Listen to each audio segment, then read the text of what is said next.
Minsan, napapatanong ako sa sarili ko, ikaw pa ba yan? Si Bongbong ba talaga yung nakikita ko? Pero ako, ading ko, sakit para sa iyo. Ang kapatid mo na hindi mo kailangan hingan ng tawad dahil agad ka nang iniintindi at tatanggapin dahil mahal kita. Nasa bagong tipan ay Kapitulo 17.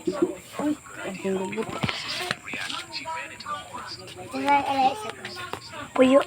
Ang iyong kapatid, sawayin mo siya. At kung siya'y patawarin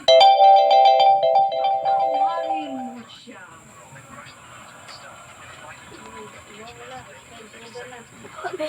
Tama na, adik ko. Tapusin mo na ang paghihirap mo at ng bayan. Kaya nung umalis tayo sa palasyo, kaya ko pa rin hawakan ang iyong kamay. Huwag kang matakot. Malaki na ang dulot sa iyo ng droga. Sinisisi ko ang sarili ko dahil hindi ako nakinig sa mga sumbong. Hindi ako nakialam. Hindi ako maniwala. Pero hindi pa huli ang lahat. Tama na, ading ko. Magpahinga na tayo. Umuwi na tayo. Magpagamot, magpagaling at nangangako ako. Hindi ako malilingat. Hindi ako magkukulang.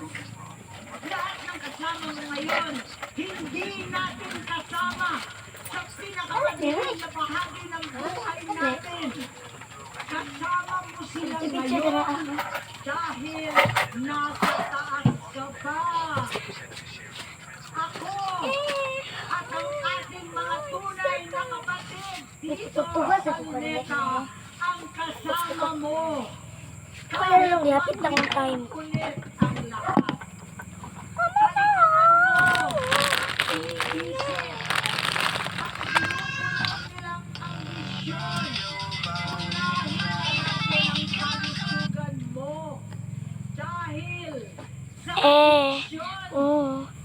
Ali, uy. Ang buong bansang Pilipino. Sige, pagpuy. Ako ng cellphone. No responde pero siempre tira un like y eso me dio una razón, no llega a mí. Si te quedas conmigo vamos a hacer un twist.